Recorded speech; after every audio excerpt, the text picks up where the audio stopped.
dan saya hadir walaupun sekarang sidang parlimen. Saya harus berada di parlimen jam 10 pagi.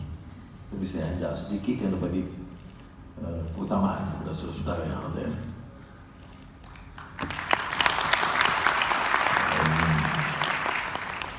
Distinguished speakers, participants, I must begin by expressing my profound appreciation to the organizers, Maslow, because in this digital world, the issue of expertise, training, exposure is paramount.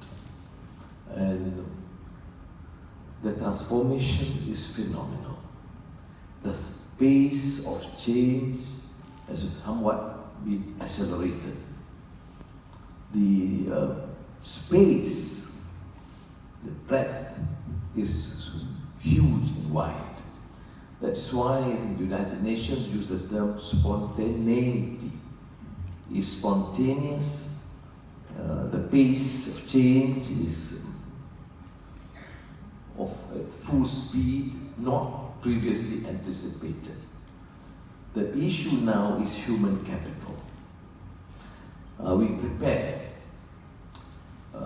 You see, the old sociological theory about change comes to play. People assume that only the village folks, the traditionalists, are resistant to change. But you realize in governments, in companies, some distinguished leaders or players are oftentimes also resistant to change. What we need to appreciate and accept in this digital world is that the propensity to change must be the order of the day. But it's not necessarily so. Because people talk about change, the necessity to change, the necessity to accelerate growth, to be exposed to new ideas and thinking. But it is not necessarily so. You are stuck to certain traditional norms, normative mode of thinking. Oftentimes it is very, but mostly it is clearly an impediment to growth and success. So I think this is a very fundamental issue, how to get the mindset to readily accept. The younger members of the public population are generally more keen to see development and change, and susceptible to this sort of new influences.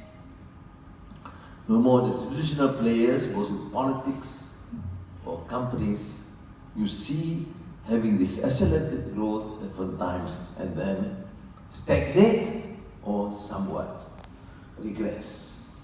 Let us look at the Malaysian experience.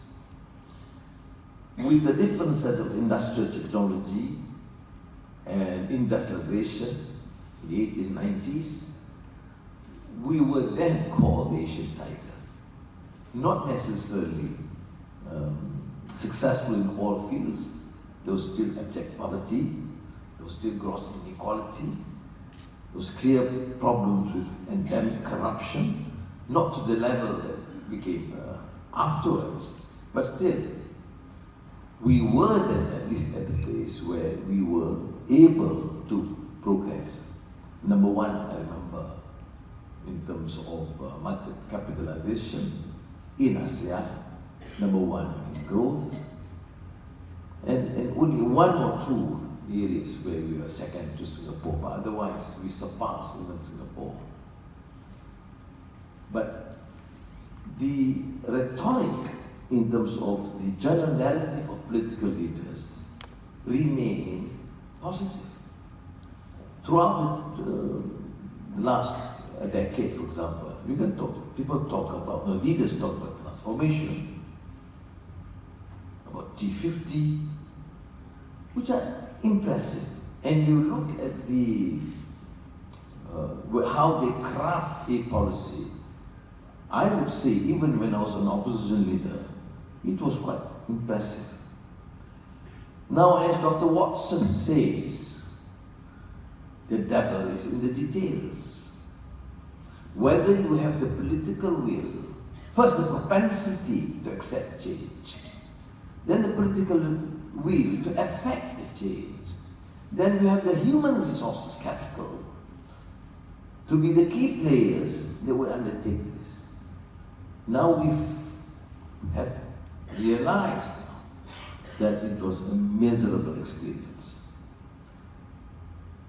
Boston Consulting Group made this assessment, both a multi-dimensional approach of measuring success and progress in terms of health, education,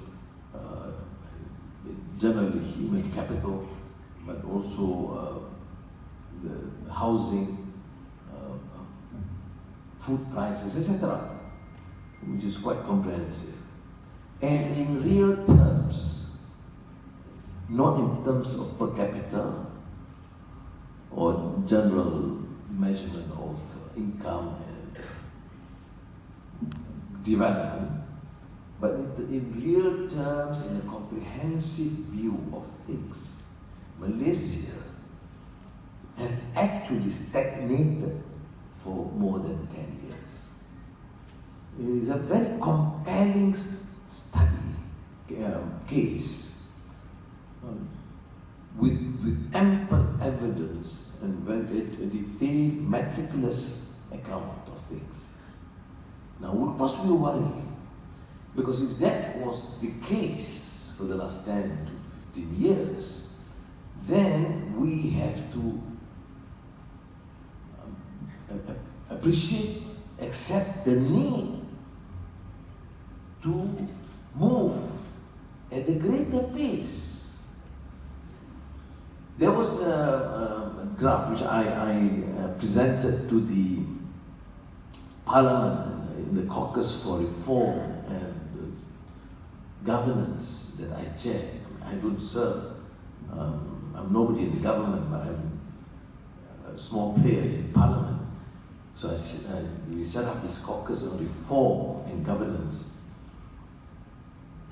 And I showed how, for example, in real terms, because statistics do lie, because people do manipulate the statistics. So it is important for us to understand, appreciate the real problems. So in real terms, we stagnated. Vietnam, which started a much poorer threshold as a communist country, move up at a faster pace. They're coming close to our level. Indonesia is growing rather comfortably, although not at a fast pace. So we may choose to compare with Somalia and Zimbabwe to satisfy ourselves. So what we need to do, therefore, is by accepting digitalization, to realize that it has to be applied in government, in industries, in companies, and the breadth should be more distributive. Now, I have been very consistent in this issue with my passion for justice and the poor. As John Rawls, the great political economist, has said, what is justice? Justice is fairness. You have the elite, urban elite, having the opportunity to have access to new knowledge, to digital technology. But you have also a major spectrum of our society among the urban poor and the rural heartland, which has been somewhat marginalized and do not have that sort of access. So in DNA 23 that I promote to complement government efforts is to suggest that we have to push through, give opportunities, support startup companies, support effort like yours, Maslow, to try and get the correct exposure, but at the same time be extremely mindful of the opportunities to be given to the poorer segment of our community, both in the urban sector, the rural and the heartland. So without that, there is little meaning in digitalization. It will only lead to further inequality, which is a major problem confronted by most capitalist societies.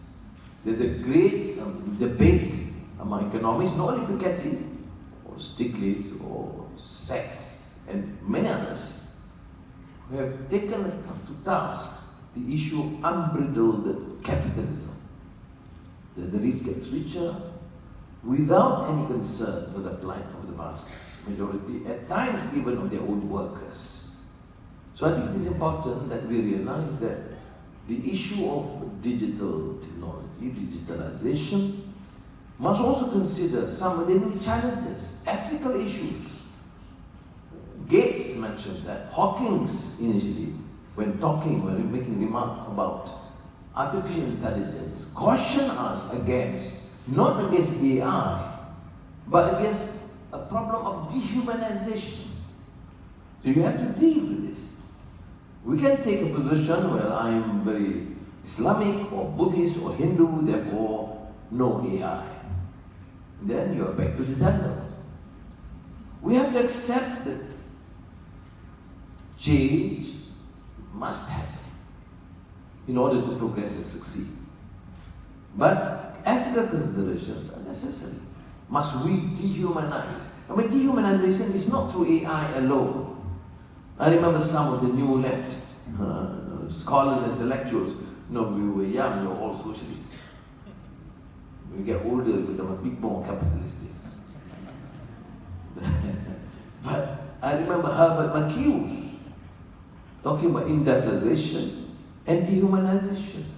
It's not necessarily so, but in practice it is happening. Because somehow or other, the rich conglomerates, the companies, of course, the bottom line is profit, profit, profit. But then the welfare of the workers, their housing, their education, and the gross inequality is not of their concern. So it has to be, even through Maslow, and when you talk about human capital, human resources, we must address issues of expertise, of competency, of new technology, including digital technology, but at the same time, issues humanity, of compassion, of justice. Because you can't ignore the fact, for example, the debate in this country. Digital technology, yes, it is one of the key thrusts of this new Pakatan Harapan government. But we're also having problems. The resurfacing of the old, obsolete, rancorous exchanges on issues of race and religion, which we must address. Can we succeed as a nation through this racist agenda or compartmentalization? Must we ignore language, culture, or religion? No. We don't represent essentially the extreme laicite of the French secular outlook. But at the same time, religion is about justice and compassion. It's not about compelling and denigrating man or woman. So, what relevance is this to Maslow and your training and exposure? The relevance is that you are part of this community. The digital technology is imminent to ignore it to our own peril. But at the same time, issues of concern must be all well understood and appreciated. Not necessarily within this forum, but I think some reference must be made, because digitalization and dehumanization has sparked a debate among the top technocrats and digital technologies. So So I just would like to again express my appreciation. I'm to have to cut us short. Let's be short because I go to rush back to Parliament. Probably I'll have to miss the tea reception, which Siraj have to organize later to compensate for the loss.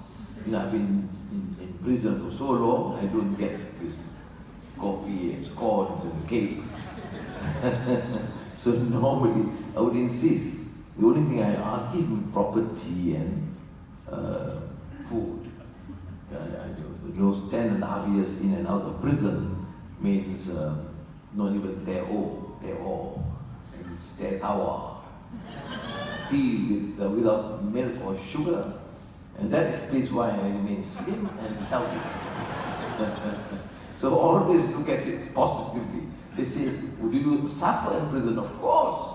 It's meant to be a place where one has to endure such gross, inhuman, denigrating conditions. But at the same time, I view it positively. This is the Maslow theory. What happened? I read thousands of books, including on management and human resources, but he didn't ask me to speak on the subject because there's so many experts around. You underestimate my ability because I spend all the time reading. And at the same time, I have very little food. Little carb, no sugar.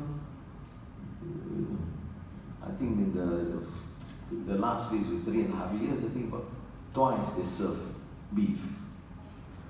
So some rotten fish all the time. So that explains why I'm healthy. So you would choose to be smart, reading thousands of books, and keep yourself from diabetic and excess carb, etc. Stay in prison for 3 weeks. Okay, thank you very much. Thank you, Dato, for the inspiring speech, and please remain on the stage for the next agenda. And after listening to Dato Seri's personal sharing experience, I now determined to go to prison to have a change in diet and change in lifestyle. Now